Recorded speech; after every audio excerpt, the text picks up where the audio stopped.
Godzilla X Kong has released as of tonight. People are witnessing it and exposing themselves to them hairy cheeks.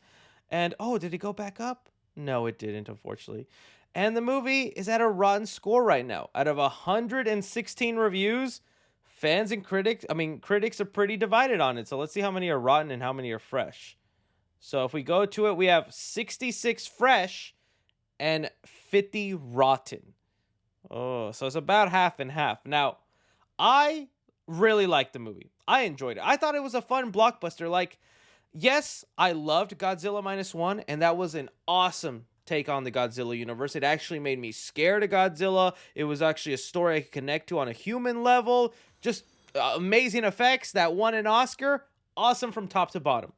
But then, when I saw the trailers for Godzilla X Kong, Kong with an infinity gauntlet, Godzilla turning pink, them fighting each other, ads, I knew this was just going to be a dumb fun blockbuster, and that's all I wanted, and it delivered on that for me. I had a lot of fun watching that movie. I was smiling big. Were there a lot of flaws? Yes. I think some of those issues for me came down to the human subplot. I think it's the least frustrating it's been in all the other MonsterVerse movies, but it also went by pretty quick, you know? Godzilla, unfortunately, didn't feel like a large part of the movie. Yes, he was in it from beginning to end, but you know what I mean. They cut to him like for 10 seconds, then they go back to Kong. And well, as a Kong lover, that's why I actually really love the movie, because they gave him, he's the heart of the movie, his relationship with Suko.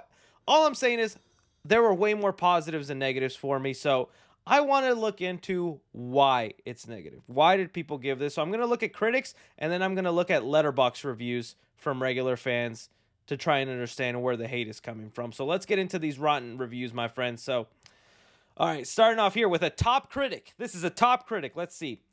The problem with Godzilla X Kong the New Empire is the same as so many of these franchise films. They're all soulless special effects extravaganzas with CGI takes the place of a character development, good writing, and emotional connection. Respectfully, major disagree. Kong was such the heart of this movie. Like, okay, I'm trying not to get into spoilers because the movie is still fresh, so I'm just going to keep it spoiler free. But the movie literally opens up with you like seeing his everyday life. Like, the dude is alone. He's in this cave. He's in Hollow Earth. He's just doing his stuff.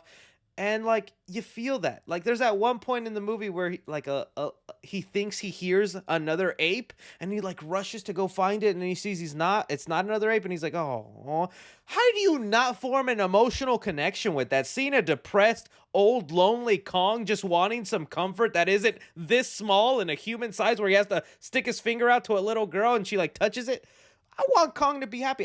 It was so easy for me to form an emotional connection with Kong in this movie, and through the progress of him with Suko, wanting to save that other society of apes and all that, great emotional connection. I'm telling you right now, again, I can't say that. I guess it's a spoiler, but if they keep going like this with Kong in the next movie, I could see myself coming to tears eventually if he has like a heroic finale, in my opinion. All right, let's see what else we got. The creative team behind Godzilla X Kong the New Empire seems to have given themselves a mission statement because it will look cool and decide to provide little other substance. When did it looks cool not become cool? I want to know. If you look cool, it's cool. Period. Moving on. Not my favorite, but I didn't dislike it. So why'd you give it 5 out of 10, my friend? If you didn't dislike it, that means... Oh, okay, I don't want to be mean to Emma Wolf. I actually really like her as a content creator. She does good stuff. Apologies, Emma Wolf. I watch your reviews. You do good horror content. Void. Oh, Jeremy Johns gave it a negative? Oh, Jeremy. Yeah, I did see his review. He was not very fond of it. It's dumb at times. It's dumb fun at times. So it's fun, man. It's fun, Jeremy. But let's look at some Letterboxd reviews. Let's see some regular people and why they hate it. So right now, the movie's being watched by a ton of people. I want to see these reviews, so let's get into it. Oh, so you see some of my friends that have reviewed it.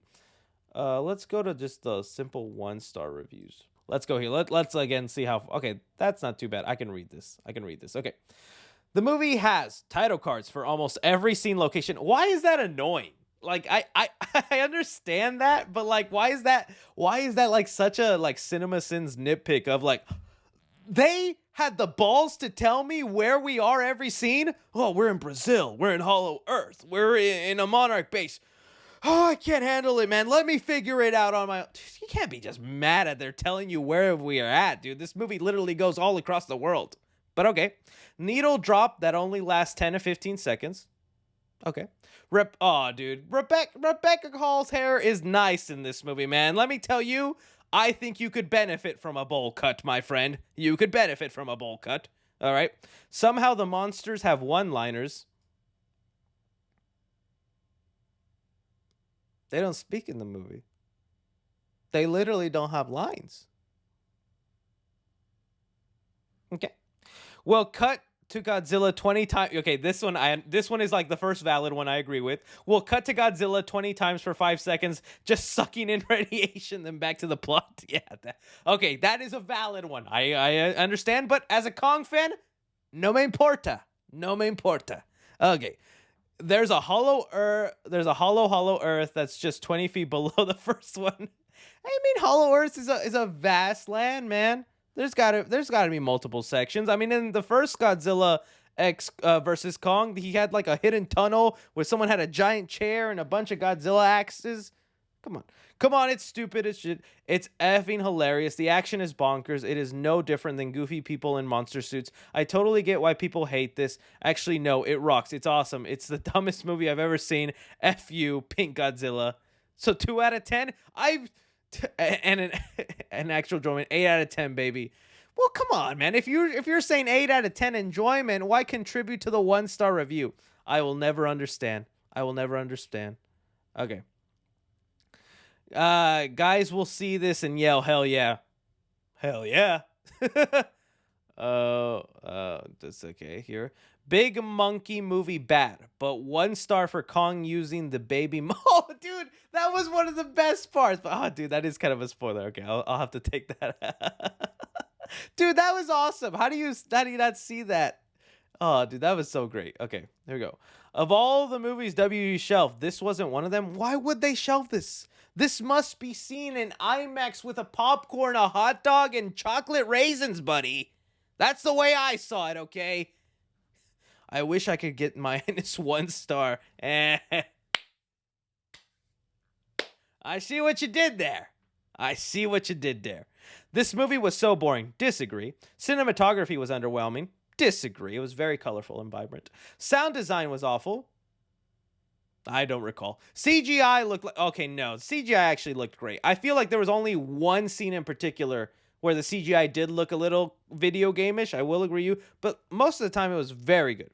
But Baby Kong was cute. There for 1 stars. His name is Soku. Do not address him as Baby Kong. Kind of man are you? It's time to stop. No, Sigma female. It is not time to stop. Don't make me turn to a woke bro. You'll turn me into a woke bro, Sigma female. It is not time to stop. Sometimes you just gotta tell your friends no.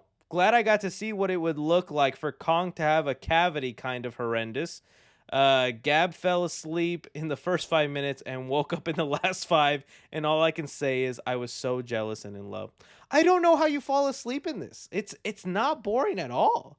Like, if there's one MonsterVerse movie I'm falling asleep in, and forgive me, I know you guys will hate me, King of the Monsters.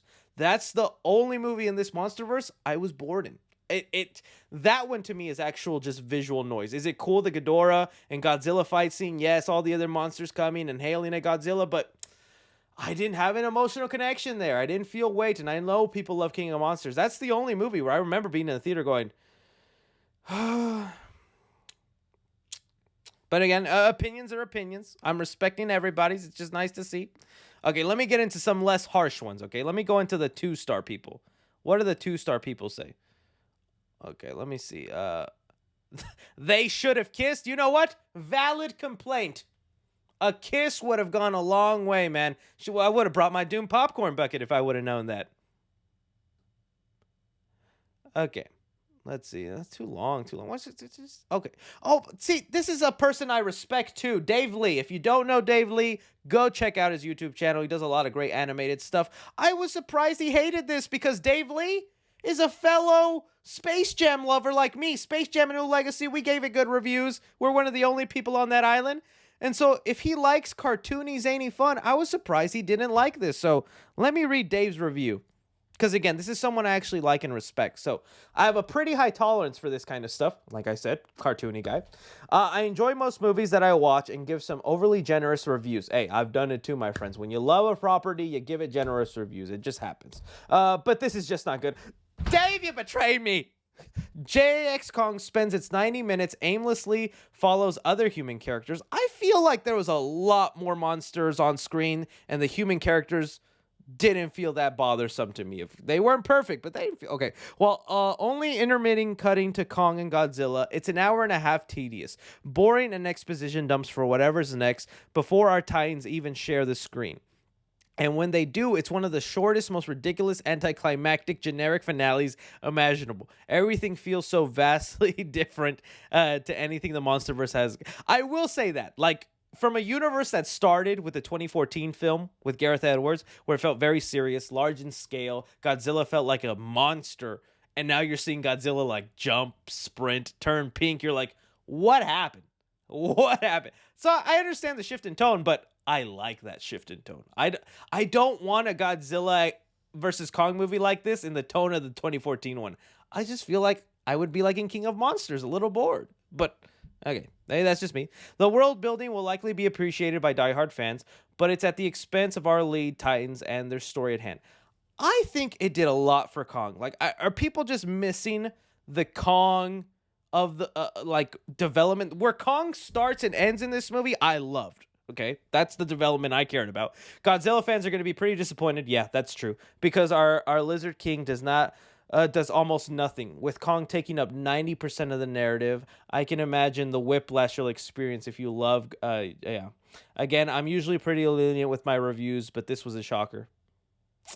Dave, I'm gonna have to unfollow you, Dave. I'm sorry, Dave. I do not agree. No, Dave, you're actually right. Very valid points, and that's why I do these, because it's good to read. So.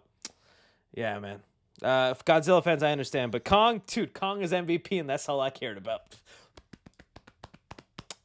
Curious to hear from you guys, though. Do you think these reasons are valid or not? Let me know.